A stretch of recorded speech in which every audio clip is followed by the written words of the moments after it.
Welcome, Looking. everybody. Oh, welcome, everybody. Please introduce yourselves, and in your little Zoom square, you can add your neighborhood council or organization next to your name and pronouns. And that's if you have an affiliation, and if you don't, you are still more than welcome. And also, please enter into the chat your name, your neighborhood council, your organization, and please also add what brought you here this evening. Um, we are the LA Neighborhood Council Sustainability Alliance, and our mission is to advance sustainability and resilience across the city through advocacy, through sharing of best practices, and community action. We have four really active committees. They are advocacy, which is sort of our catch-all committee for things that don't fit into any other committee, energy, transportation, and trees. Our agenda tonight is what we're doing right now. Also, we're going to do a quick poll to find out what you think about home electrification, what you know about home electrification, and get a sense of who's in the room. We're going to talk about HEEHRA rebates, which are getting a little more complicated because of our current administration, but they are very, very powerful, and we want to make sure you know about them. We're going to talk about the South Coast Air Quality Management District's Go Zero pilot incentive program, which I am super, super, super excited about. And we're going to talk about something else related to the South Coast AQMD, some proposed rule amendments and how we might leverage those for cleaner air. Then we're going to do a quick closing poll and give everybody an opportunity to make some announcements and close with some evaluations. We are, as you probably noticed, recording this meeting. We want to be as interactive as possible. So we do have some community agreements. This is not going to be a super controversial meeting, I don't think. So I'm not going to read these for you, but do keep in mind that we do follow these and ask you to follow them. And I think that's about it. I'm going to ask, we don't have all our board members here because this is actually not our regular meeting. As I mentioned, this was rescheduled, but we have a couple of folks here, so I'll ask them to introduce themselves. Aurora, please go ahead. Oh, thank you, Lisa. Hello, everyone. Thank you for coming tonight. And I'm glad that you made it. I hope everyone else makes it just because of what happened. Sorry, Lisa. But anyways, I'm Aurora Corona. I am a board member from Los Angeles Neighborhood Council Sustainability Alliance. I'm also a board member, secretary, and a chair for the Quality of Life and Safety Committee for the Pico Union Neighborhood Council. And I've had an electric car for almost 15 years now, part of the electrifying process. So really excited about the rebates. So I hope this will be a very informative meeting for everyone. Thank you. Okay, thank you. And Muriel. Hello, my name is Muriel. I'm part of the LANCSA. I'm also the chair of the Transportation Committee. And I too am very interested in the electrification. I've cooked on induction stoves. They're a treat to cook on because I don't, well, I'm just saying I do care about like that's like one aspect about it that I enjoy. But yeah. All right, and I don't think Jerry's here. Is that correct? No, I don't see Jerry. Okay, I don't either. And we have a couple other board members who are going to join us a bit later. Okay, thank you. Now I'm getting emails from people who's saying they can't get in. This is so sad. Um, okay, I'm going to launch a quick poll. I have to close this so I can see it. And I'll ask for help from Aurora or Muriel if we have trouble with this. This is helps me, and it shouldn't take too long. It should just take maybe 3 minutes. Let's see how this goes. Okay, can you guys go ahead and take it? Let me know if you can't. Okay, good. Somebody is going to be reading my email.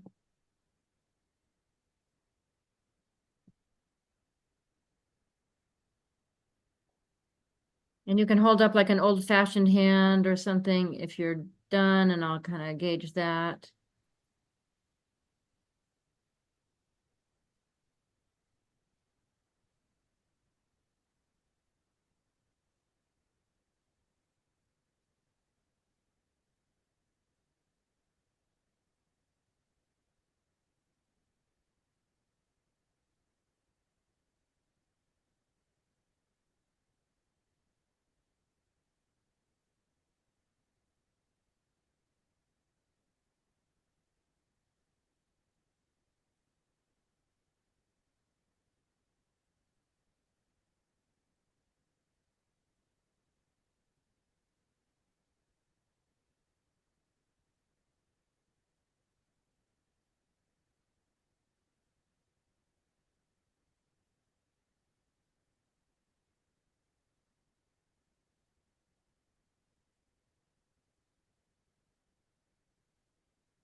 And we won't be able to share, we will share the simple ones, but the ones that actually require you to type in an answer, we won't be able to share.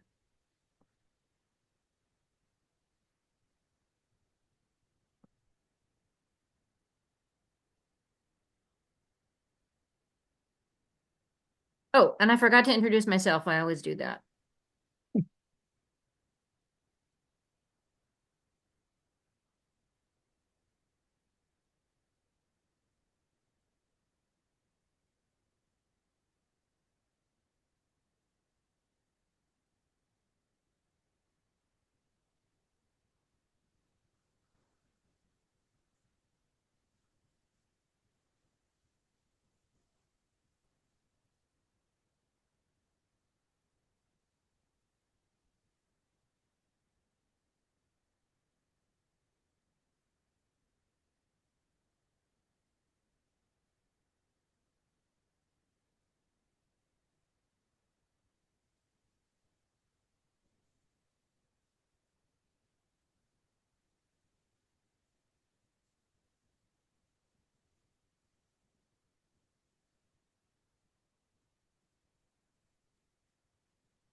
Might be done, Lisa, with the poll. You were close. Yeah, I Yeah, think we're close, yeah. yeah. Um, we're at 29 out of 31 people here, so Yeah. that's close.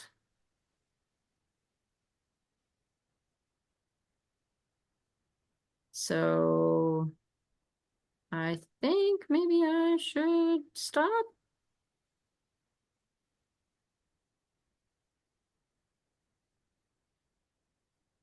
Is anybody here still? Why don't you say something if you're almost done, or if you want me to, if you're. No, does anybody want me to not close it? Nobody feels that way. Okay, then I will end it. Okay, and we can share results. Okay, can you guys see the results? Should I scroll down? This is what I don't really know. Okay, homeowner. Okay, this is super helpful for us tonight. So almost 80% of you are homeowners, but 14% of you are renters. I am also a renter. That's really important for us to know. Okay, stove is already electric. Okay, that's really helpful. Almost 30% of you, that's the case. Oven is already electric. That's actually interesting too. Heater. Okay, this is super helpful. Okay, I'm getting some emails about people probably trying to get into this, so I gotta go and look at those. I'll wait until Tammy's talking. Okay, this is really helpful actually to see that a lot of people already have. Okay, that's very helpful. All right. I would like to introduce Pete Marsh super briefly. Pete, do you wanted to say hi to everybody? He's sort of the volunteer extraordinaire. Uh, I barge my way into any group I can find that's working on building decarb. And I'm co-chairing the Building Decarb Committee for USGBC California, active on a city commission and a school district task force, and actively engaged in support of these rules we're going to hear about tonight at the South Coast Air District. So, but I think my role tonight, Lisa, I was temporarily going to be speaking on the HEEHRA rebates, but I think Tami is going to handle that, correct? Yes. Awesome. And I can answer questions on that or other stuff anytime. So I think what Pete can do most helpfully is I think he can talk about tax credits if that comes up, and even if it doesn't. And also I think he's really an expert on how electrifying can really be a cost saving for folks. He can talk about that because I think that could be really helpful for folks. So that might come up, and if it doesn't, let's make sure it comes up because I think that can be really helpful. So thank you, Pete, for being here. Now I'm going to hand it over to Tami. Tami Chipeco is with the Switches On, and they are a campaign, is how I would phrase it. I don't know how that's how you frame it. The Building Decarbonization Coalition, and she's going to talk about the HEEHRA rebates, which used to be this really fun, exciting thing, and now they're this fun, exciting, kind of complicated thing. And I'm going to let Tami take it away while I answer some emails from people who want to hear what Tami has to say and have not seen my email with the new Zoom link. So Yes. Tami, take it away. She's going to talk about it, and then she's going to answer questions and comments. So take it away, Tami. Yes, thank you, Lisa. Hi, everybody. I'm Tami. I use she, her pronouns. I'm here in Glendale, and like Lisa said, I work for the BDC and the Switches On. I'm going to be quite brief with my presentation just to make sure the other presenters have a lot of time as well for their updates. So if you have any questions, please reach out to me. I'm going to have a slide with a bunch of links for additional information for after at the end of my presentation. So once I'm also done, if somebody else doesn't put those links in the chat, I will also do that as well to do any follow-up. So here we are. Can everybody see my screen? Not yet. Oh, where did it go? Oh, no, of course. Where it's not letting me select. All right, great. Let me start over. Maybe it's why is it pausing? It says my screen sharing is paused. Do you think that has something to do with? There it is. There it goes. Okay, great. Okay, so HEEHRA rebates, if people have already heard about it, this is great because it'll be brief, but also we're going to go over some updates about it. I will also go briefly over, in general, what it is as far as how it relates to the average resident. But I will make sure to go quickly. So Don't there go is too a quickly. time. Don't go too quickly, Tami. Okay, but if there's follow-up, please reach out. That's what I'll say. So there's a timeline of how these rebates came into being and how they are in existence now. So the first phase of these rebates opened up in November of 2024, and then the CEC, sorry, my dog is misbehaving in the background.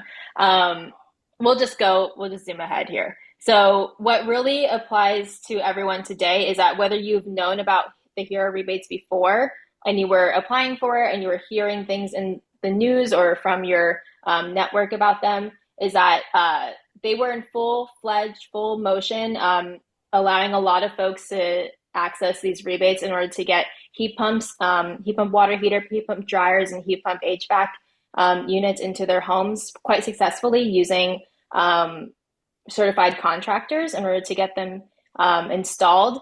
But it was paused. The whole program was paused in February because of executive order. And then, so we had to sort of halt all communication about it. We had to refer a lot of folks to the CEC website about this update. And then seemingly suddenly, these rebates were unpaused and they are resuming as of like literally March 11th or 12th. They are resumed. But there are some caveats that have to go with this resuming of these rebates. So this is a screenshot of the announcement. And most of what I will be going over today is pretty much verbatim what is on the CEC website or the TEC website. TEC is the arbiters of this of these rebates and these funds. So that's what I'm here today, is sort of just to reflect a lot of the verbiage that they have given out. I can't give much deeper interpretation as to why this is going on or the politics or anything like that. This is merely trying to coalesce this information in a digestible way. So that's just a screenshot of the announcement that most people got, including me. So I want to go over how these rebates are going to be resumed. This stands for, like, I can't see my notes without sharing my screen. So it stands for like home electrification rebate for appliances. Like, they kind of keep changing the acronym, like what it stands for according to the EC. So it's a little bit confusing. We'll just always refer to it as HEEHRA. When you're looking things up, just know that these are the rebates that you're looking at when you're talking about HEEHRA. But the funds came through HEEHRA and are now with the CEC, the California Energy Commission, and it is in an amount right now, as of right now, $45 million are available for the CEC to be able to start giving out for HEEHRA. But this funding in hand, even though those certain phases of HEEHRA do include multifamily housing for switching over appliances for those types of housing units, right now the resuming of these funds are only going to single family operations, and they're starting in 3 phases. So the first stage that they are working on right now, as of March 11th, is prioritizing and processing the approval of single family HEEHRA rebate applications that already were approved. So that means that the contractors who residents were working with already obtained approved reservations. A lot of those folks, when the pause was announced, even though they had these reservations and they were told by TECLIN California that they had access to these funds for their rebates, they sort of were put in what we call limbo. And so even though, like, it was a very unfortunate time where contractors and businesses were at first told that they had these funds, and then they were sort of put in limbo instead. So that's why they are prioritizing those cases first, where contractors were already told that they had the reservation secured. So they're going to go ahead and release those funds first. Also in the chat, I can't really see it right now because I do need to read a lot. So if anybody wants to shout out any of those questions for me, that would be great. If not, I'm just going to keep going. I can also save them for later. So from after that, stage 2 is prioritizing already submitted applications for HEEHRA. So folks who, before the pause on February 26th, if they already submitted an approval, but it had not been released as a reservation yet and secured as a reservation, those folks are going to be next in line to have a shot at this $45 million. And then after that, then new applications will be able to be opened up, and folks who are hearing about HEEHRA for the first time or didn't get around to applying the first round will be able to start applying to get these rebates for heat pump appliances. So this is all like the context setting for HEEHRA before I wanted to go into what is HEEHRA and how much money you can get through HEEHRA, just to not put the horse before the cart, just to say that right now, if this is your first time hearing about HEEHRA or you never applied yet, it'll take probably a few weeks in order for the for Tech in California to announce to folks when these next stages will occur. So right now, if you happen to be in the case where your contractor submitted for an approval their application and they got their reservation secured already, and then because of the pause, it got taken away, those cases are going to be prioritized first. Okay. So to stay up to date, I'm going to drop the links in the chat about how to subscribe for these updates. Like this is on the right is a screenshot of the email that you get directly from Tech in California. At the same time as even folks like me, who I do have colleagues who work very closely with Tech in California, but they are quite good at updating their constituents like pretty quickly. So there will be a web page that you can find this left side screenshot, and you can subscribe there, or there will be a link that I will share.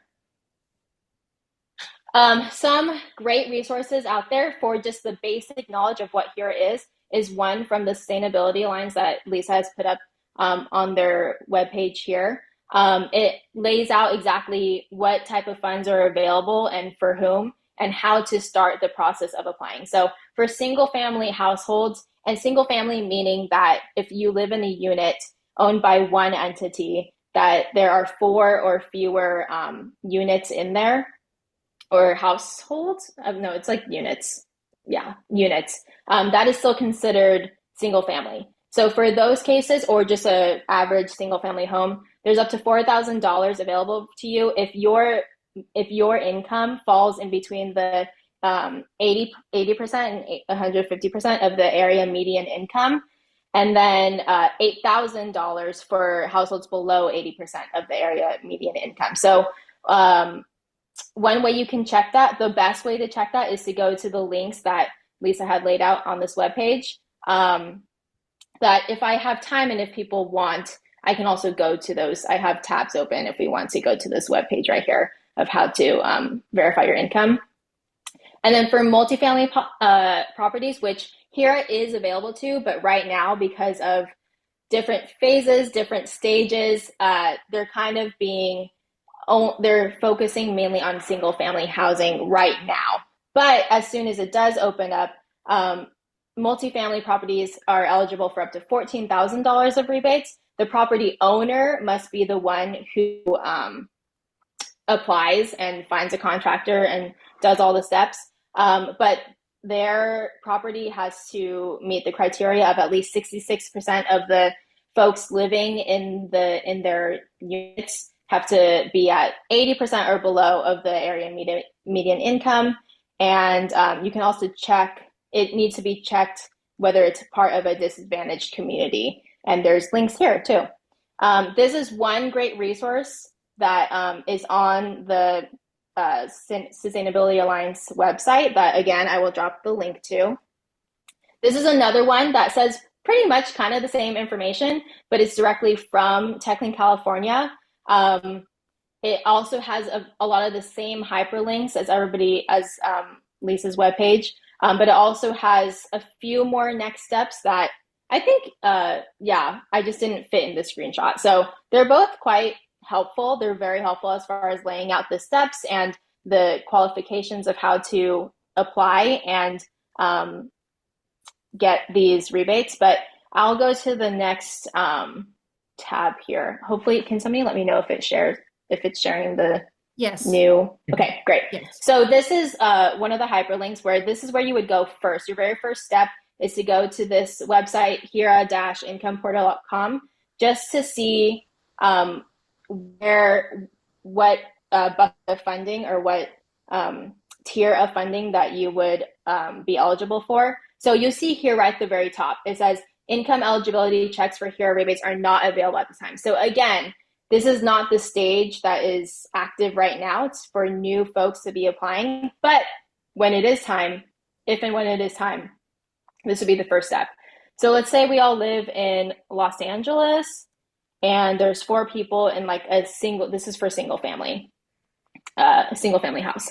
So in order to get the $8,000 rebate, the maximum annual income would be $110,000 or $111,000. In order to be eligible for the $4,000 rebate, it would be $200,000. I want to interrupt because, I'm sorry. It depends on, the number of people in your home, in your household. Yeah. Okay. So it's just a little calculator, blah, blah, blah. It fills it all out for you. And then the next steps here this is one of the web pages that I screenshotted. After that, it says your next steps after you verify what tier you would be in. Then you would go and find a contractor, because it's through contractors that you are able to apply for these rebates. You would go then to the switches on, and that's why I'm here. You can type in your zip code and if you want like a water heater, and it would send you verified and certified trained technicians and installers, contractors who can help you with the job, and they know how to apply for these rebates on your behalf. Definitely look for these badges because that's how you know if they are prepared to help you apply for these rebates. So back to the presentation. This is for multifamily. Should I pause? Okay, let's pause. Anne. Hi, can you hear me? Yes. Yeah, you were talking about the contractors. So that page is a list of contractors, but not all of them are eligible for the TechLean California. Like, why? I thought that was a list of contractors that are part of the program.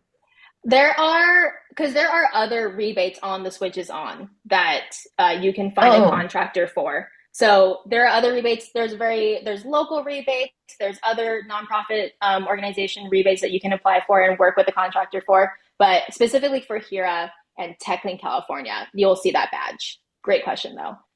Should I also stop for more questions? Is anybody who put a question in chat want to just unmute themselves instead? I'm looking now. But these are all more just like great comments and links. Thank you, everybody. Okay, great. I'm just going to move on then. Now I need to close this. Oh, goodness. Wait, did I just get a question? Okay, no. I need to move all these windows out of the way now. All right. How am I on time, Lisa? I was just wondering that myself because I was managing emails, but go ahead if you want to go ahead. I think I'm wrapping up okay. Because we definitely want to leave space for the other speakers. So this is just a screenshot of the switches on, but I also showed you the webpage of what we have to offer. We can help you find not only contractors, but other rebates on top of HEEHRA rebates. Actually, I think as of right now, our web development team has not even had time to put HEEHRA back on, / they're waiting for the correct phase to come about to advertise for new applications. So but you can go to the switches on to find other rebates that have to do with not just heat pumps, but also electrical panels or solar panels or induction stoves. It's a great resource for all things electrification. There's also resources for renters, like if you want to chat with your landlord or housing manager. And yeah, so here's a screenshot again, or here's a slide of all the different links that I believe the Sustainability Council board was able to put in the chat anyway. But that's all. My email is also on there too. If you have any questions, I'm here to help. But Okay. thank you. Thank Yes, you. One thing Lisa. I want to make sure to mention to folks, and can you stop sharing your screen, please? I Sure. love being able to, thank you. And Aurora or Muriel, can you please stop or unspotlight Tami so I can see people? Thank you. I want to make sure to mention for folks, so there are different tracks, right? There's like if you're a single family homeowner, and then there's if you're a renter. I want to make sure folks know, like I'm a renter and I'm in a 4-unit building. That in that case, you are considered, and I'm going to get the terminology wrong, Tami, so correct me. In that case, you are actually considered, we spell this out on our website pretty clearly because I really want to make sure people know this. So check our website if you're in this category. You're actually in the single family homeowner track, but you have to go through your landlord, right? So it's a little confusing. So if somebody's in that situation, and you might have a question about that, here might be a time to ask, because I think Tami could walk us through that situation. Because I'm not even on speaking terms with my landlord, so it's not applicable to me because I'm not going to say, hey, landlord, I'd love for us to do this, because although I would love for us to do this, I'm not going to talk to him. But there are resources. I think Aurora or Muriel probably put it in the chat for us. There are, guidelines. I think it's Rewiring America has a nice toolkit for how to approach your landlord, assuming you're on better terms with your landlord than somebody like me is. And there are great ways to electrify, even if you're not able to avail yourself of the HEEHRA rebates. I have an induction cooktop, a portable one that I just put on top of my gas stove, and I have little space heaters, for example, and I have an electric tea kettle, and people use toaster ovens and stuff like that. And we have a bunch of resources like that on our website also. So I just want to, like if you're a renter, lots of people are like, oh, I'm a renter, all is lost. Totally not true. Number one, there are ways to go through HEEHRA. And number two, if you can't go through HEEHRA, there are, other things to do. So I just want to be I just want people to be, be thinking about that and be aware of that. So that's my little soapbox for renters, because there are, about half of us in LA are renters, right? So, we gotta do this too. And we can do it too. Okay. Thoughts, comments, questions for Tami?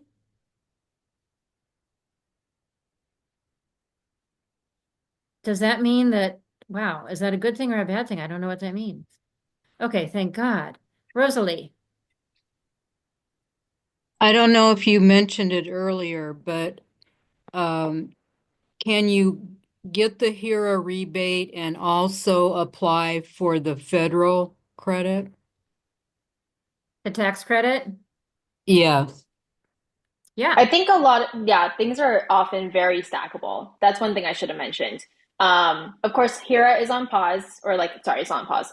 It's in stage 1, let's say that, but there's lots of rebates that are available that of course, it's my job to plug the switches on, but it really is easy to see on the switches on what rebates or tax credits are stackable with each other. So yeah, great question. Pete, why don't you tell the group what you told me, I guess yesterday, about the tax credits? And you're talking about my attempt to look into my crystal ball? Yeah. Okay. Yeah. Well, maybe a little bit more, because I didn't anyway. Yeah, Sure. Yeah, go for it. So I think many of us are pretty well aware that the Biden administration did a really sharp job of designing this set of incentives. Frequently in the past, we've done tax credits only, which are really helpful only for high earners and moderately high earners. But tax credits don't do much good for lower income households. So they made sure to have point of sale rebates for any household that's at 150% of the area median income or less. And that's what Tami just went through. If your household income is over 150%, then instead you have tax credits. And actually, lower income are eligible for both the rebates and the tax credits. The higher income is tax credits only. And the amounts are similar that higher income households can claim for the tax credits. I think the big question on everybody's mind is, what's the Trump administration going to do? And a lot of it has been just extremely reactionary so far. They're simply trying to undo everything that the Democratic administration did. With the tax credits, I'm conflicted. I'm of mixed mind about what their prospects are.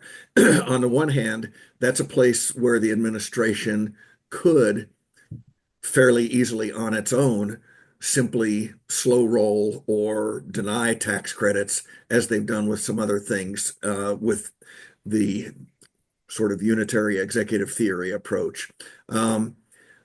They also hold both houses of Congress, and so they could pass a law changing the tax credits piece of it.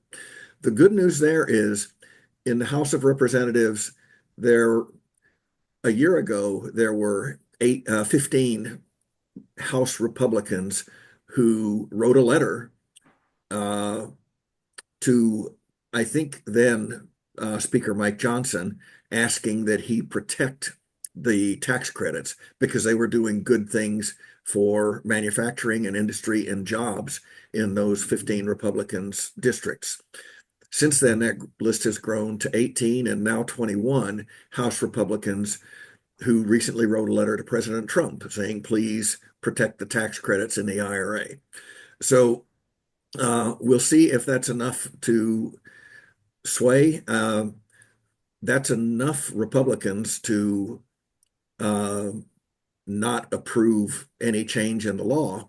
And we'll see how the pressure tactics work between the administration and Speaker and that group of House Republicans. Did Okay. that cover what you were interested in, Lisa, or did I miss something? No, I think that was helpful. I mean, it's helpful for me. It's not just about me, but I think that was probably helpful for folks. Thank you. Okay, are we ready to move on? Anybody else have any questions or comments for Tami? All right, thank you. I would like to move on to Heather Farr, if that works for folks. She is the Planning and Rules Manager for the South Coast Air Quality Management District.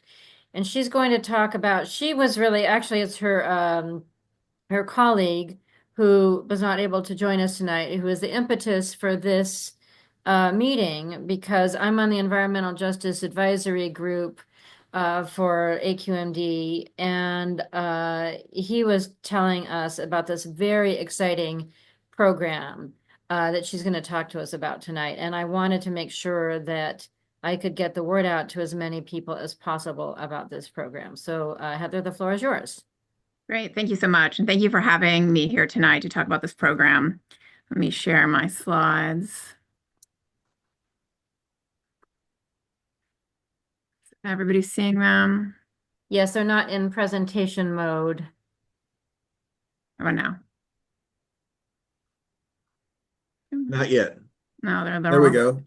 Sort of. I'm Whoop. getting closer. I'm getting closer. My computer's moving very slowly. I'll be able to swap screens in a second, I hope.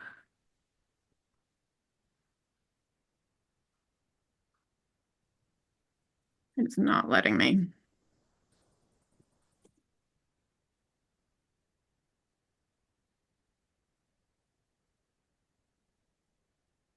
Sorry, Well, I'm always sort of happy when I'm not the only one having technical difficulties. Yeah, no, everything's spinning. It's great. And my team always shares for me. They're so great. Ah.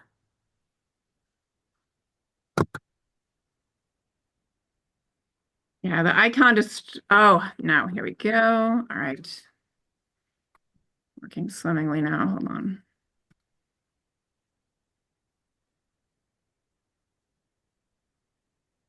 That work? Well, okay, there you Yes. go. Now it's good. All right. Thank you, everybody. So Heather Farr, South Coast Air Quality Management District, zooming in from Los Feliz. So I'm like neighbors to Tami right now. That's so funny because I'm in Silver Lake. Well, fantastic. Well, here we are. So I want to talk to you a little bit about my agency and who we are. We are the government agency that is responsible for the air quality for a four-county region in Southern California. So Los Angeles County, Orange County, San Bernardino, and Riverside counties. We historically have the worst air quality in the nation. And this poor air quality does cause premature deaths, around 1,500 a year. We are obligated to meet air quality standards. There's federal health standards that we must meet. And if we do not, we do have risk of having federal takeover of air quality and planning. The big concern people talk about are loss of billions of dollars in federal highway funds. So as a regional air quality agency, we are responsible for the stationary sources, so refineries, energy generating facilities, as well as like smaller area sources. We have some limited authority over mobile sources, but that mostly happens at the state or the federal level. So our region does fail multiple standards that were established to protect the health. The main driver in our jurisdiction is really NOx emissions. NOx comes from like incomplete combustion, and that really drives the high ozone concentrations we have in the summer. We also have PM 2.5 issues. And we are required to meet these standards. We have upcoming deadlines. Our agency for a long time, and it's like all those future deadlines way out in the future. Now they're around the corner. We need to reduce over 67% of NOx emissions to meet the standards by 2027, which represents around 124 tons per day. That's not just what AQMD controls, but that's all of the regional pollution that needs to be reduced. And in order to do that, our last air quality management plan, that's like kind of our blueprint for how we're going to meet these standards. So we need to strive to adopt as many zero emission standards as possible for all sources whenever that is feasible. So it kind of brings me to, I'm going to talk, we have two sides going on, really, the regulatory side as well as the incentive side. So let me talk first about the regulatory side. So we have two rules that we're currently working on. Our proposed amended rule 1111, and that is what reduces NOx emissions from furnaces, so from home heating for residential and maybe some small commercial. It's really based on the size of the equipment, as well as our proposed amended 1121 that reduces NOx emissions from water heaters, these smaller residential sized water heaters. And the main thing we're here to talk about is our upcoming Go Zero program. So that's the incentive side. We're going to try to incentivize the transition to these zero emission appliances. We keep saying we're going to launch in early 2025. We're now starting to say spring 2025 because it doesn't feel so early anymore, but we are actively working on getting that program launched. But when it comes to the regulatory side, the rules that we're developing, we were initially seeking to establish future effective limits where everybody would have to transition. So if you had a gas unit, when that unit needed to be replaced, so on unit replacement, when you went out, got a contractor to replace that unit, only zero would be allowed to be sold within our jurisdiction. We did run into a lot of concern on affordability, on feasibility. So we have changed our approach a bit.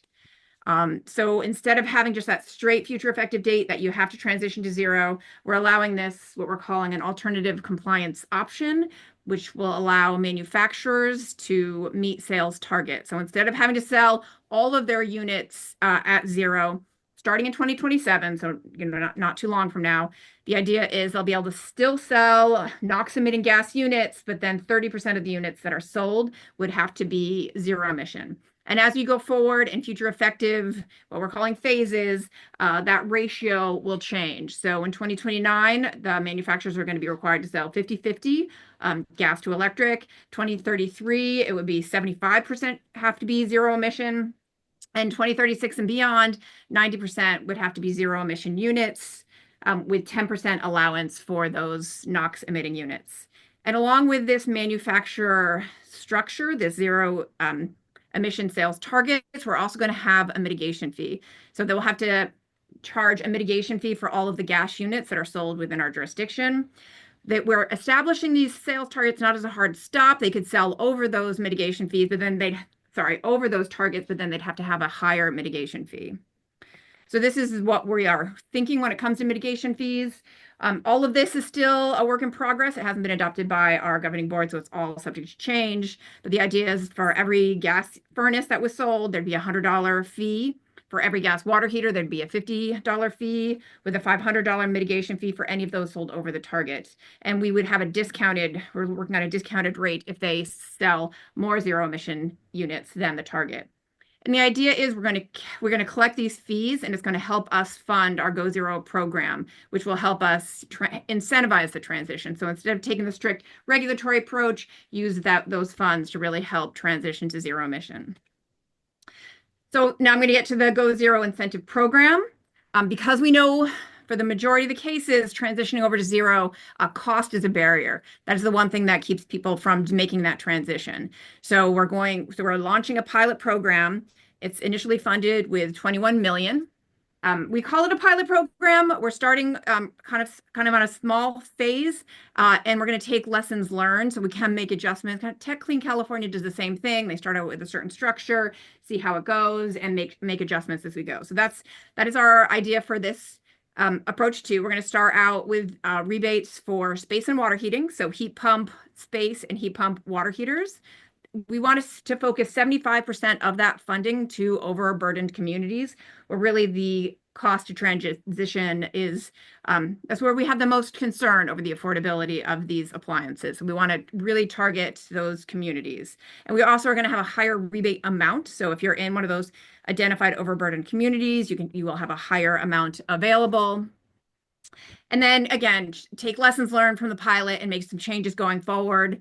We have had a commitment to increase the program by fivefold. That was actually before the change of our approach to our rule, where we are setting these sales targets and the mitigation fees. Now that we have this mitigation fee approach, we do think we will be able to fund the program going forward. That's the idea. We bring in these funds from the manufacturer and use those funds to help with the transition. And the donut chart just shows what our breakdown is.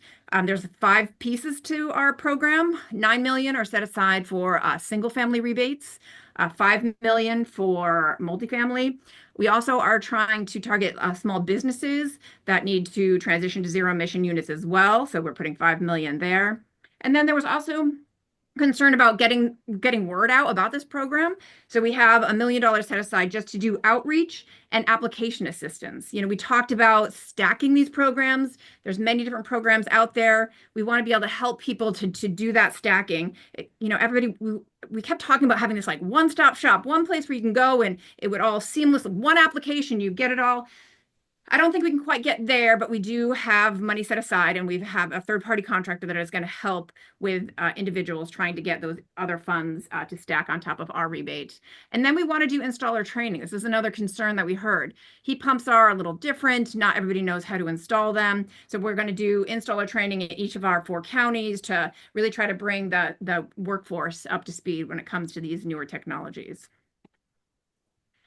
So our rebates that we're considering, we're right now we're drafting the contracts, but we're looking at $1,000 to $3,000 for a single family rebate per unit, and it's going to be different from the water and the space side. For multifamily, a little more complicated depending on how many units you have, but up to $1,000 to $4,000 per unit with a $300,000 cap. And the small business rebate, we're setting that at $4,000 per unit. And again, those higher numbers are really what we're looking at for the overburdened communities. And again, installer training to really help familiarize Heat pumps have an electric and plumbing side, so they are a little bit more complicated. We feel like those installers are really the front line sales pitch, saying that encouraging people to install these new technologies. So really pulling those workers up to speed. And as I mentioned, outreach and application assistance. We actually have 2 different contractors that are going to work on getting the word out, and one that's going to work with really helping that stacking part of it. So the rebate program overview. So who will be able to access this program? So anybody within our jurisdiction. So the 4-county jurisdiction of South Coast AQMD will be able to apply. Like I said, 75% of it, we do want to target those overburdened communities. And we're looking at the Cal Enviro screen. There's a little link there. That Senate Bill 535 is really zip code related. So if you're within a zip code that is qualified, then you would qualify for that higher amount. We'd also considered looking into the California Alternative Rates for Energy or Care program, or the Family Electric Rate Assistance, the FEEHRA program. But at least for our first phase, we're just going to rely on that Senate Bill 535. And then how you'll be able to access our program. We're working on setting up a website, kind of a one-stop shop where you can go and you'll have links to the different programs. We have 4 different contractors we're working on, so we're working with. So we're trying to find a way to coordinate and make sure that everything is, looks the same, looks very similar. We do have a sign up for Go Zero at www.aqmd.gov/signup. We have a web page. Really have a clearinghouse that has all sorts of information regarding the regulatory side and that development, as well as the rebate side that we're working on. That link there will get you straight to the Go Zero.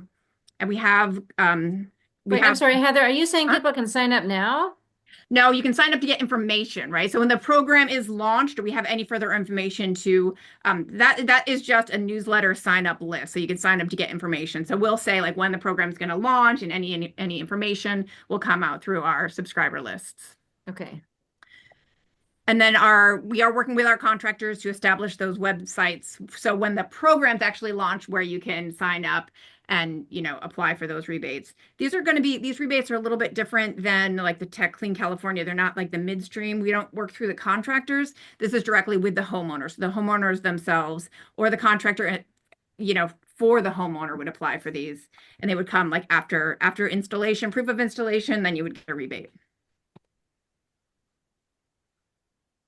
Oh, sorry. So the appliances that qualify for this program, for at least the start of it, we're really just focusing on those water heaters and all electric heat pump space heaters.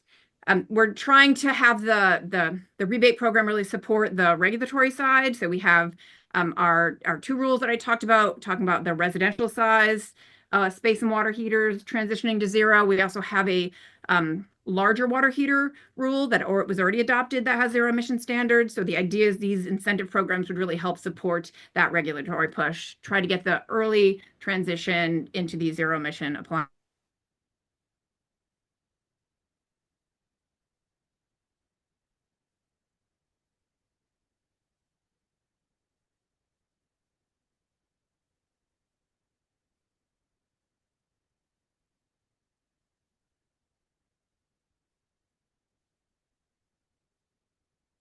The calculations we've done, especially if you look at future utility rates, we do think there's going to be cost savings when it comes to your utilities.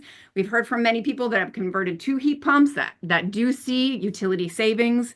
Most people think, air conditioning in the summer, it costs me so much. Again, these heat pumps, very efficient. We are anticipating at least bill neutral in the future, definitely lower rates using these technologies. And they really are proven. They're adopted in many, many, many places in the world, and lots of places in this country. Heat pumps have started outselling gas furnaces nationwide, not quite in California, but nationwide. There's certain parts of the country that have very high adoption of heat pumps. And can it be stacked? As I mentioned, we are trying to design this to have as many similarities to the other programs to make it as stackable as possible. And I think we already talked a lot about HEEHRA, so I probably don't have to go into any of the details on this, but hoping that program stays around. We do have a little plug. I noticed we had a plug in here for the switches on, and then really talking about what our program could provide as well. So And lots let of me just interrupt really fast. DWP has a $1,500 rebate for a heat pump water heater. So that is stackable. That would be stackable, is my understanding, with your program. Yes, that's my So understanding. that's something to well, keep yeah. in mind Yeah. too. Yeah, and we're trying to keep, we have this on our website. We're trying to keep kind of a running tally of all the different programs. Okay. This really is why we felt it was important to have a third-party contractor to try to help end users, because there's a lot of different programs that are available with different requirements. So the idea is we want to help as many people as we can to transition as affordably as possible to these technologies. Yeah, which is amazing. I mean, honestly, if you add it all up, really, I mean, this is incredible. Yeah, it's a good time to transition to a heat pump. Well, Yes. we'll see what happens on the federal level, but we All have been right. saying right now there's so much funding available. And our program, will add to it. We have independent funding. The program itself, that in the pilot phase and these early phases, is actually funded from past mitigation fees. We have, as I mentioned, these rules for space and water heating that reduces NOx emissions. And the last time we did a reduction, the manufacturers weren't quite ready, so we had an alternative where they paid mitigation fees to help those to sell those higher NOx units. And we collected money over the years, and that is how we have been able to fund our Go Zero program. So we do know that the mitigation fees do work. They do help us transition to lower emitting technologies. So we're really excited that we have our own set of funding to help with this, regardless of what happens anywhere else. Okay, let me go to the next slide. Okay, so for our next steps, we are working on the contracts with our 4 contractors to launch all of the 5 subcontractors. We have one contractor that's doing single family, another one that's doing multifamily and small business, and another that's doing application assistance and training. And then we have another one that's focused specifically on LA and Orange County because there's such high population base. For the regulatory side, for our rule amendments to 1111 and 1121, we had a meeting like last week. This coming Friday, we're going to our committee. We're presenting to our stationary source committee an update. We do anticipate going to our board May 2nd, which we always say is subject to change because that date has been a little bit of a moving target for us. And then just some more links and contact information. The names on the bottom are the teams. You can contact any of those staff members or myself if you have any questions. And like I said, we have that Building Clearinghouse webpage that you can get more information for. And I believe that's also where that QR code takes you to. Okay.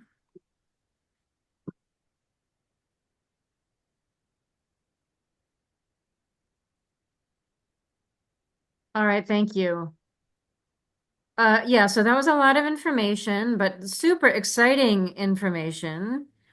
A lot going on. I mean, I know things at the federal level are grim, to put it mildly, but there is a lot of exciting information happening here locally. Comments, questions for Heather? There was a lot in the chat. I don't know if any people want to ask those things or make comments on those things.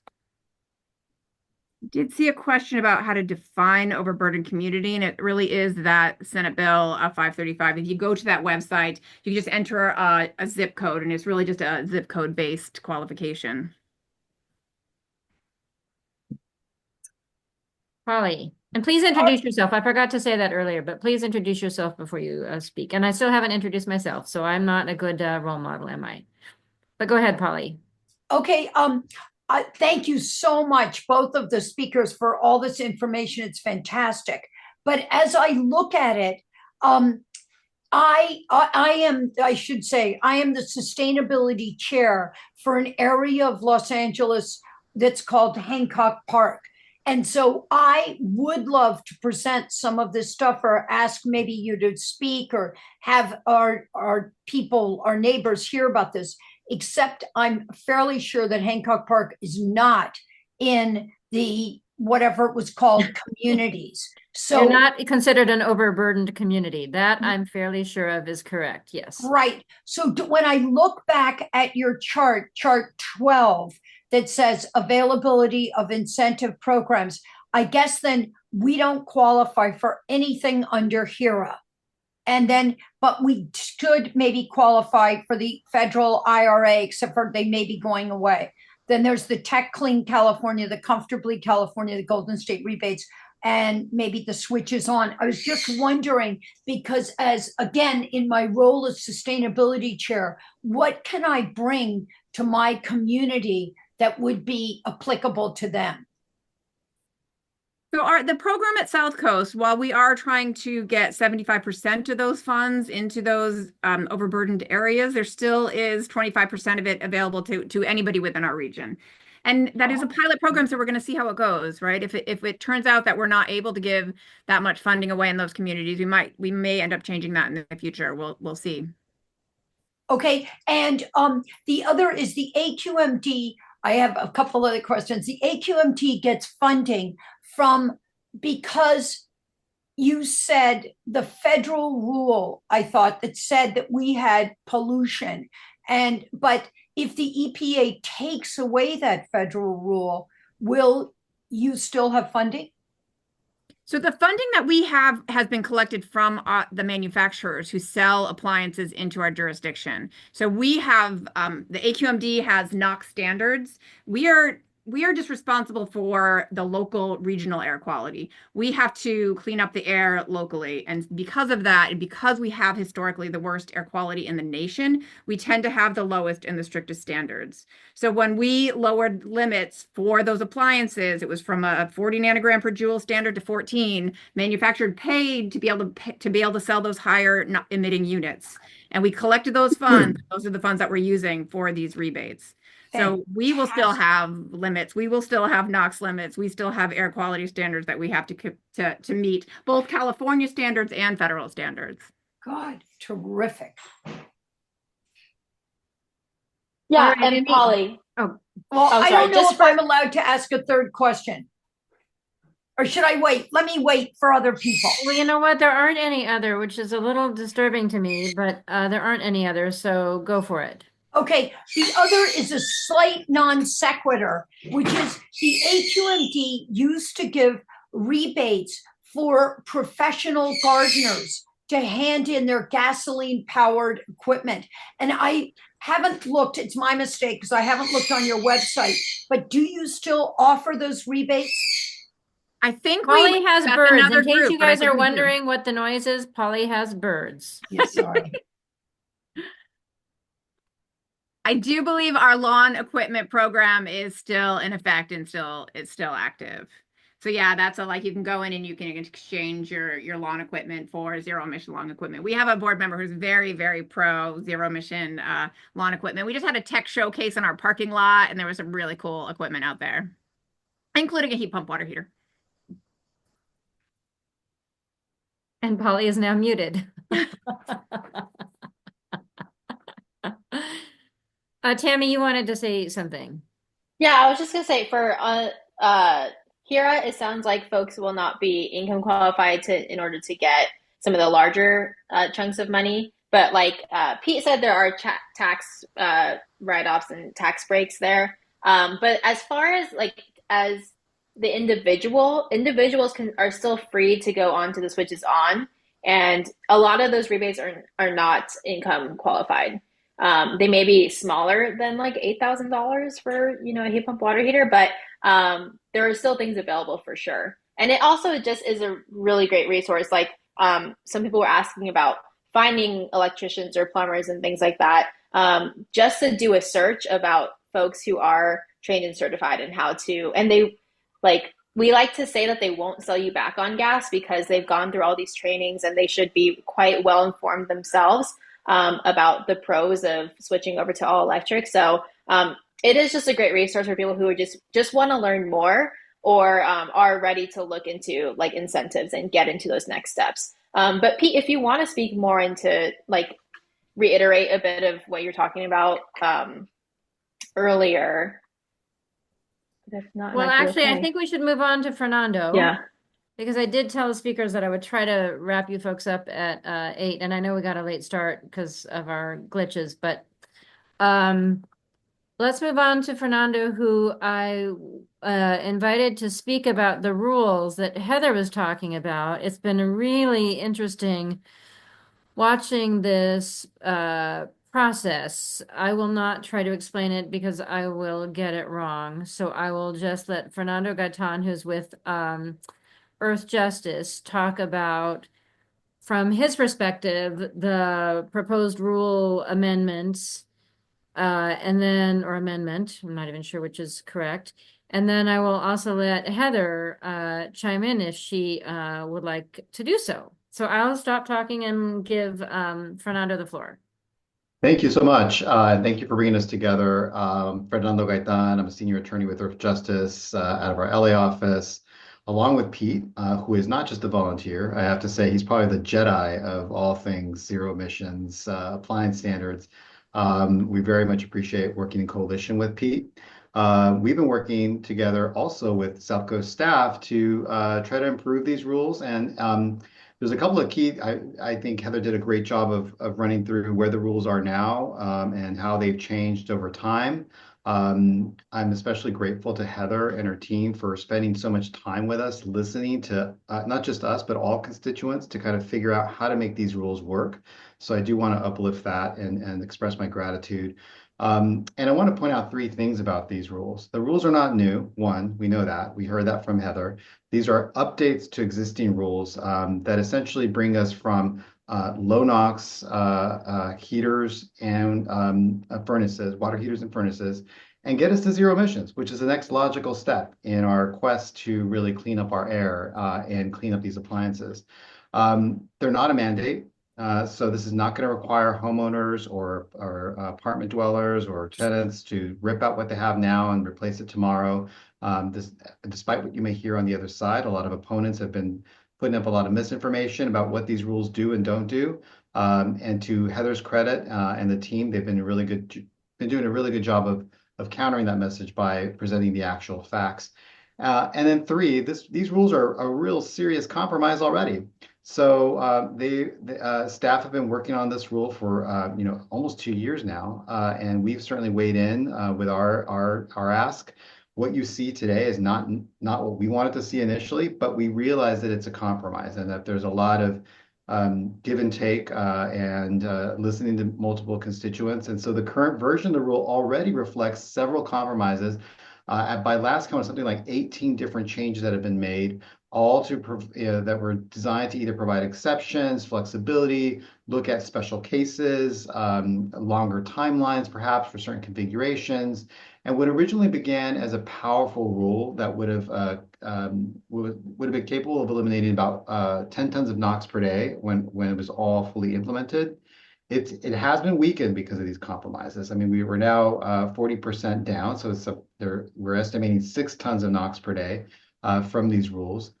But if you look at the rules record, you'll see that there is still overwhelming support for these rules, and thousands of letters have come in, written comments, both for and against. But by last count, the people in favor of this rule are about 90% from all the 4 county regions of the AQMD, and really acknowledging the fact that we need to do this to not only get to attainment but to improve public health.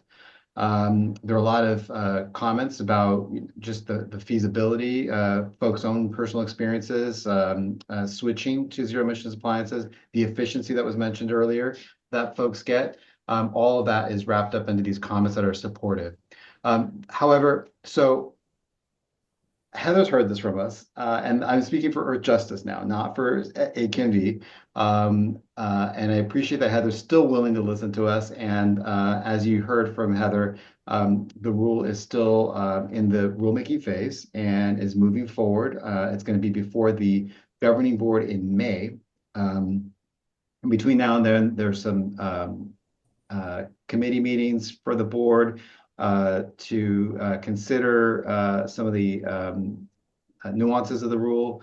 And we would like to see some improvements that'll help us get us closer to that, that higher mark in terms of getting to the zero NOx. We heard a lot about, that this is a rule that's really going to be imposed on manufacturers. So it's to increase the supply, if you will, of zero emitting, zero emissions appliances. And that's important. The more we get into the market, the faster we're going to see prices fall for this important technology. We also know that if this is truly about choice, I'll give you a perfect example. I had to replace my water heater recently. I go to Home Depot and I ask for a heat pump, and there's a whole section of gas-fired appliances. And to get to that one Ream model that Home Depot may have had, it took a lot of effort. We need manufacturers to make sure we have that option to go to these stores and have those zero NOx units available to us. And so we need to increase the availability of those units. We need to shift the market, boost supply, incentivizing manufacturers to really produce more of those zero NOx versions, and lower the costs, and to ensure that everyone can transition equitably. So we have a couple of suggestions on how to improve this rule to get to those goals. First, you saw the table that Heather presented, where there was a table of sort of a timeline of what percentage of zero NOx units the manufacturer would have to produce in a certain year, a certain period. It starts off with 70-30, so 70% gas fired and 30% zero emissions. From our perspective, that's about close to status quo. It's about what we've got now. So we'd like to bump that up so that it's 50-50, so that you actually start to see more of these units at Home Depot when you go there and want to look for a zero emissions unit. Second, we also want to implement a non-compliance fee. You heard Heather talk a little bit about those non-compliance fees. That's essentially if the manufacturer misses those marks. If they do miss those marks, then they would have to pay a higher fee for non-compliance, for not complying with that breakdown. These are manufacturers that are basically not complying with what they're required to do. And so we think that those fees can and should be higher. Because those funds, remember, those mitigation fees could be used to go support the Go Zero program and help these incentive dollars get a bump.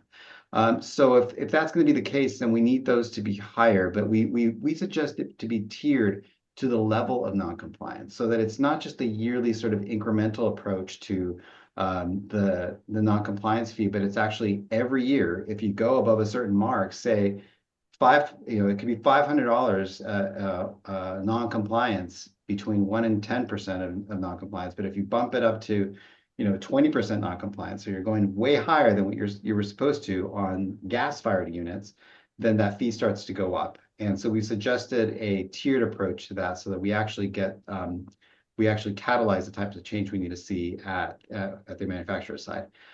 We also proposed a per unit mitigation fee that's higher. So there's a non-compliance fee that's tied to those percentages that the manufacturer is supposed to produce.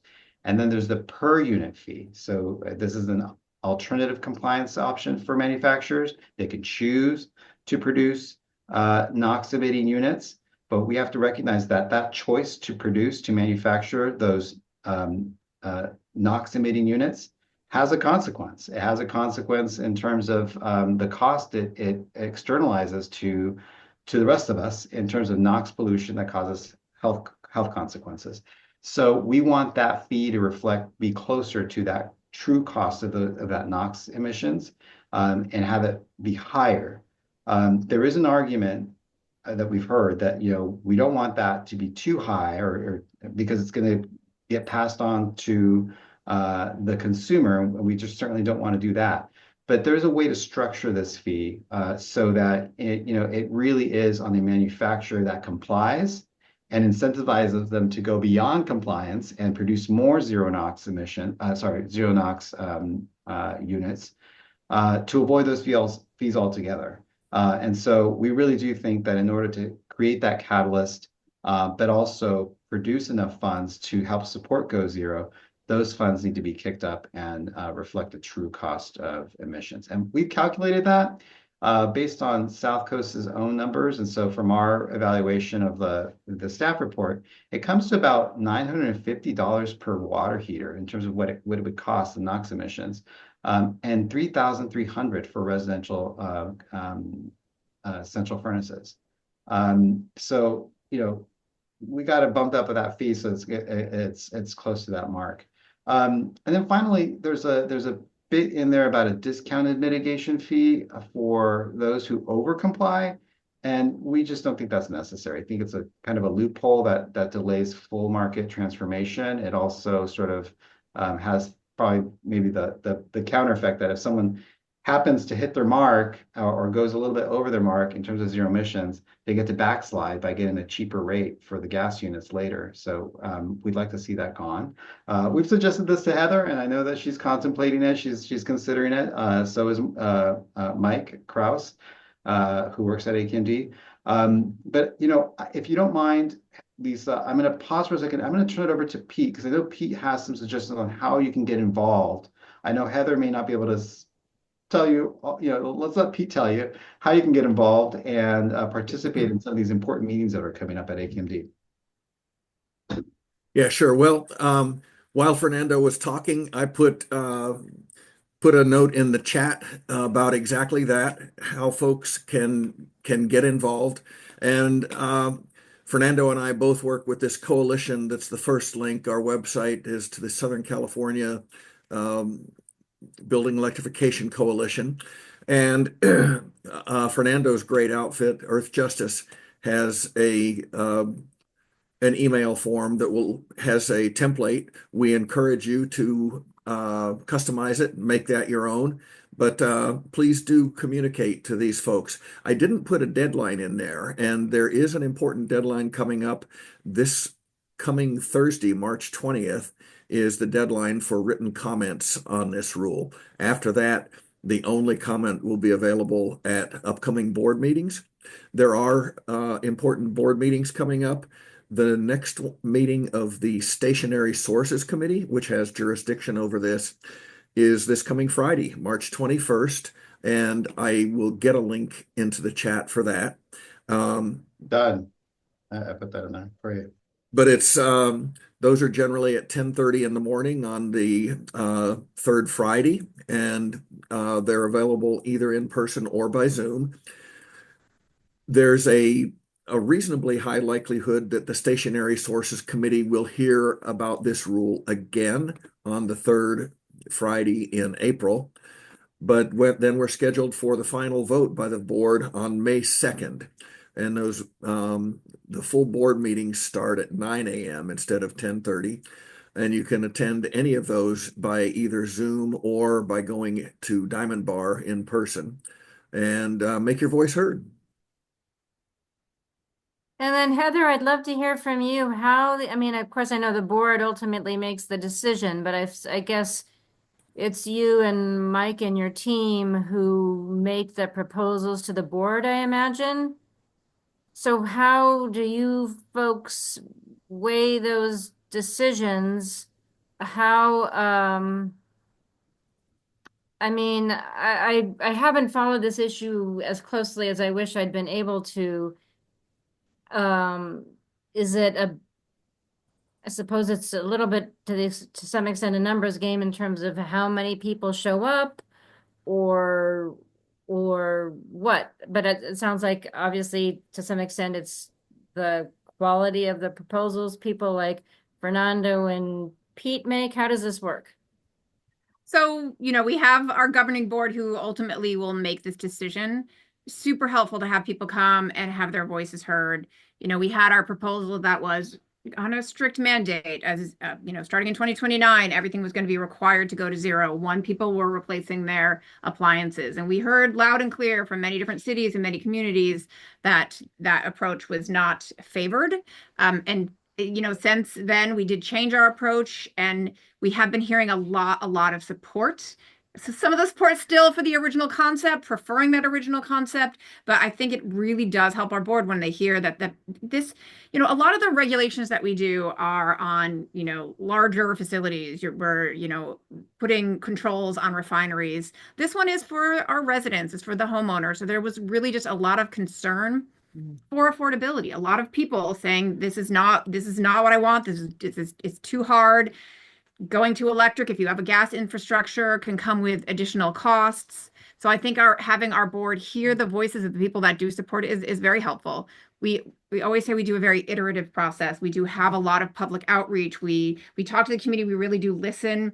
We just try to navigate it and find kind of a compromise that everybody can live with, right? We have a job to do. Our job is to clean the air, but we have to find rules that our governing board will pass and that the manufacturers can really, can achieve. So hearing your voices be great. Appreciate Pete and Fernando for kind of giving a shout out for where you can participate in our process. And then I'm going to ask a sort of what might strike you as a slightly obnoxious question.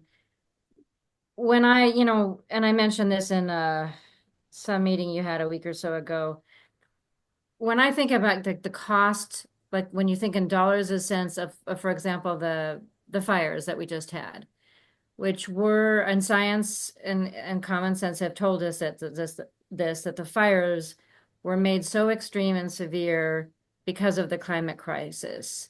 But what frustrates me is that those costs aren't factored in. I mean, Fernando alluded to this, but those costs aren't factored in to the costs that you're talking about when you're talking about the costs, the burden of the consumers. So when we talk about the social cost of carbon, these things aren't put together, they're externalized. So how does South Coast AQMD put these things together when you're thinking about these costs? So for our agency, our goal is regional air quality. So right. What we're doing is lowering NOx emissions. And we do have a cost effectiveness screening threshold, which was increased quite significantly in our 2022 air quality management plan to reflect the fact that these zero emission rules are going to cost a lot more. So we do have a pretty high cost threshold that does take into effect human health. We are actually in this to lower the NOx emissions for regional ozone. It is great that they go hand in hand. We have that co-benefit of the greenhouse gas reduction, but our main focus is on that NOx, and we do have that health-based screening threshold that has kind of allowed us to adopt these kind of rules. Right. Okay. Right. Okay. Well, thank you. And thank you for being here. And okay, Pete. Thank you, Lisa, for inviting us.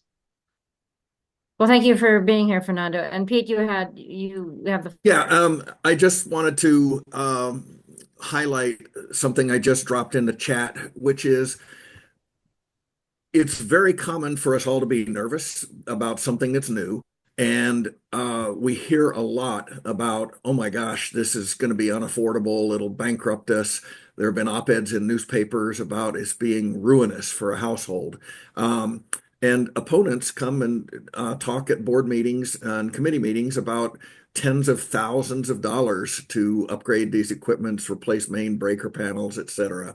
The actual but they never provide evidence of where they got those tens of thousands of dollar numbers, which mostly is out of thin air. In fact, Tech Clean California has been for almost 4 years, they've been funding and tracking heat pump and heat pump water heater installations around the entire state. And in the 4 counties of the South Coast Air District, they've so far got 15,522 of those installations reported. When you average the costs of those replacement over 15,000 actual real world installations, if you're using a heat pump to replace both a furnace and a water heater, you save money. It costs you less from the very beginning. And those numbers include the cases in which it is necessary to upgrade a main breaker panel, which is a low percentage of total cases, or when it's necessary to add an electrical circuit, which is a higher percentage of cases. So let's not get buffaloed or scared by the cost of this. Even without taking into account the social cost of carbon that Lisa so eloquently mentioned a minute ago, most households save money by doing this. So thank you for raising that. And yes, thank you. Okay, well, I think this has been a really helpful conversation. I think we should wrap up because it's that time. I would like to do a quick poll, but before we do that, this is just a 4-item poll, much shorter than our beginning poll. But before I do that, I really want to thank all of our speakers, Pete and Tami and Heather and Fernando. Thank you all so much for being here and engaging with us. And for all the resources you've shared with us. I really, really, really appreciate it. Let me launch this poll. I think I have to close my chat to do that because I can't see the poll. It'll be very, very, very speedy if I can get to it. Yeah. 4 little items.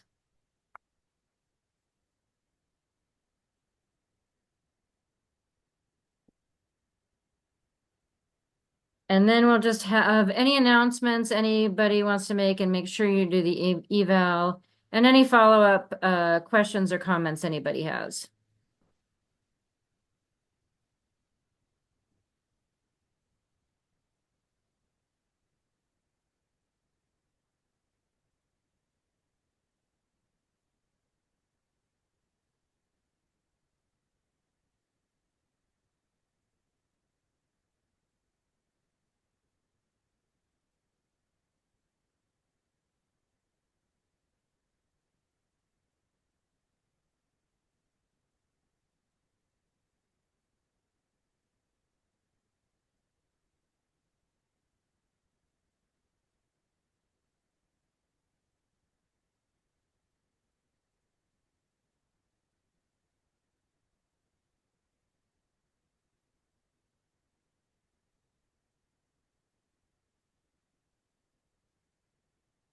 Okay, almost half of you are done.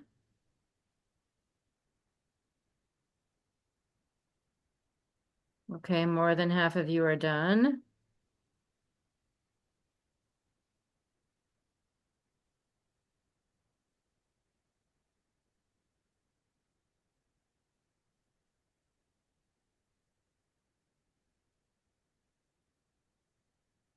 Okay, about 2/3 of you are done.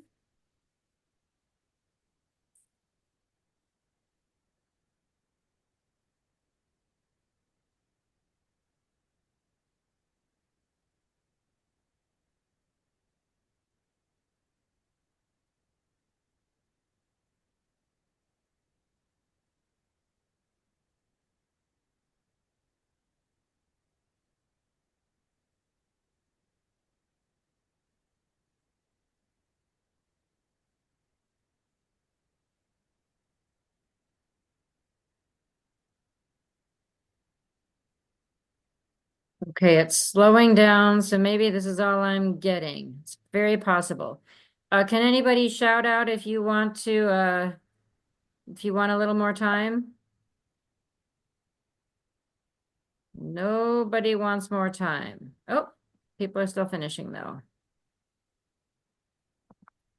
But maybe I'll close it out so the rest of you poor souls don't need to hang in there.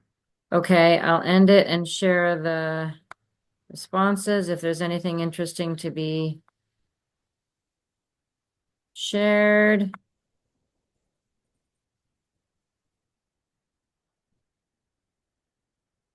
Okay. A lot of folks are likely to electrify their home. I guess that's the main thing to share. That's encouraging. Let me close this. Polly, the floor is yours. And you're muted. Are your birds being loud? Sorry about that. The birds are going crazy. I'm going to say it quickly.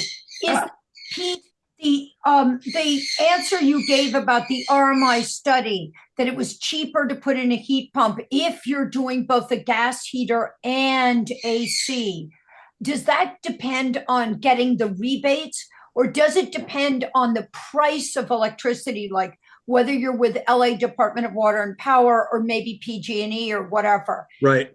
If That can Can often you be the back up, case. Pete? Isaac's asking what RMI study again. So can you back up a little bit? Yes, I put it in the chat. It's a short analysis, not a full study. And the link is already in the chat. I'll try to drop it again in a minute. But if a heat pump is replacing both an air conditioner and a furnace, it's often less expensive upfront without any incentives. And heat pumps are almost always less expensive to operate in a very high percentage of cases. If the heat pump is only replacing one appliance, either a furnace or an air conditioner, then it's a few $1,000s more. The incentives frequently offset. Heat pump water heaters are a little bit more expensive overall, and it's more common to require some extra installation work.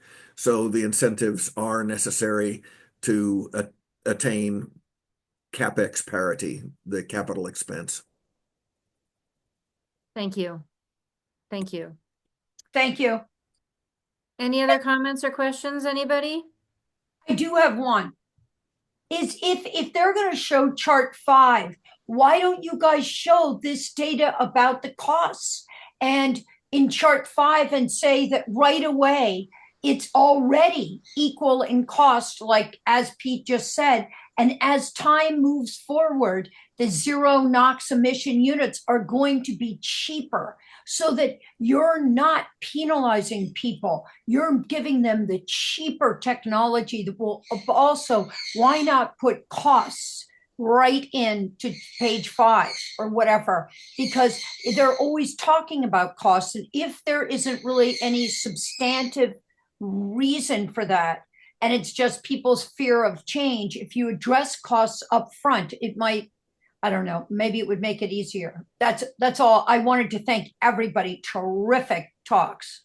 Well, listen, it sounds like Heather, because it sounds like Heather knows the data on cost. So Heather, maybe you can answer that. Right. As Pete mentioned, if you're replacing both your furnace and your AC at the same time, that's when it's such a winning formula, because it's going to be cheaper upfront. It's going to be cheaper to operate. But if you're a case where you're just replacing that furnace, maybe you don't have an AC, don't need an AC, or maybe your AC is still good and you're just replacing the furnace, that cost is significant. If it was always a rosy picture and it would always be cheaper and cleaner, I think we would have gotten our kind of zero emission mandate. But because there are cases where it could be a lot more expensive, that's really where the concern of our board came into play. That's really helpful. And water heaters, there's some great development in the water heater world. Like now there's like ones that can just plug into an electrical outlet that might cost a little bit more upfront, but super easy installation. Like there's so much technology development in this space. It's really exciting to see and to watch. So I'm very, very hopeful for this technology going forward. So actually, that raises an interesting question. As the technology changes, how flexible are we? Like, when do we get to get the rules amended again? How does that work? So we frequently will do technology check-ins, reports back. The really nice thing, if this concept gets adopted, those manufacturers will have to report to us exactly what's getting sold into our jurisdiction. We'll be able to report back to our committee, make recommendations. We also have the Go Zero, so we'll know how many units we're incentivizing. So if you look at our rules at the very top, it shows how many times rules have been amended. 1111 gets amended a lot. So if there are changes, of course, we can make adjustments. We're just going to see how everything goes, watch what those costs look like. If tech keeps putting out that data on cost, we'll have lots of information to report back to our board, who could then direct us to make changes if that's what it's determined. Isaac put in the chat a question about the capacity of the grid to handle the demand for electricity. Well, there was a study, LA 100, that NREL did for DWP, and the answer is DWP can handle it. I mean, And similarly, Southern California Edison has a formal letter on file with the Air District for this particular rulemaking saying that their grid can handle it, no problem. Um, that's an oft-raised concern, but both individual households and the grid can handle it, mostly because these new appliances are so much more efficient. A heat pump is actually more efficient than most standalone air conditioners. So you actually save on your peak load during the summer when the state's grid is most heavily stressed. Further, EV charging. If everybody charges their EV at the worst possible time at between 5 and 7 p.m. on an August and September weeknight, yes, we could break the grid. But those EV batteries are actually grid assets if the utilities and the CPUC design the rate structures properly, because then we can incentivize people to not charge at peak time, but rather to make their EV batteries available to discharge at peak time and reduce the stress on the grid. So we have the tools to make it work very, very well. The challenges are bureaucratic and policy, not technical. yes, very well said. Thank you, Pete. Okay. Any announcements anybody wants to make? We have one. I just tonight learned it's going to be in person. So we are working toward having a screening of the documentary Join or Die, which, oh yeah, probably, okay. Why don't you make that, why don't you say it out loud maybe in a minute? Join or Die. I think it's supposed to be, Sunday, April 13th. So stay tuned for that.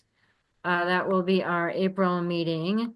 Andrea, do you want to say that? Go for it. Yeah, and thank you everyone for just tremendous information. I think it's really great and helpful. Also, I'm not sure if it's all in your radar, but LADWP has just changed again the deadline to give public comment on the scattergood repowering. And one thing that was completely unfair was the fact that they gave us 24-hour notice for a webinar. And I managed to attend and ask them questions, and especially about distributed energy generation when it comes to alternatives for hydrogen and gas, which is what they want to use. And NREL, actually, the study that they submitted to the WP to make the case for scattergood, first of all, it's not peer reviewed. And I did ask them straight up, did you consider virtual power plants? And they said no. They only considered a distributed demand response on its own, which is not enough. And they also didn't consider efficiency. And I think I might have said it here, but I'll just say it again, that in LA, 4% of buildings use 50% of the electricity, which means we have a lot of waste baked into the system. And I think it's irresponsible not to look at efficiency and virtual power plants as a reasonable way to move away from fossil fuels or combustible fuels that will increase NOx emissions for everyone. Yeah, that last minute scattergood meeting was surprising. I should point out that, go ahead. I don't know if you all, but we're submitting a public response to them, and we might be asking for sign-ons if you like to sign on to our respond to that study. Well, please do let our energy committee know. And Charles Miller, our board member who was not able to come earlier, is with us. So can you wave and say hi, Charles? Hello. And Polly, did you want to make an announcement, or you put it in the chat? I just put it in the chat. You can, because Was it about the the San Fernando Valley Climate Reality meeting? No? Yes. I was not able to attend because I am under a deadline that I had to try to meet.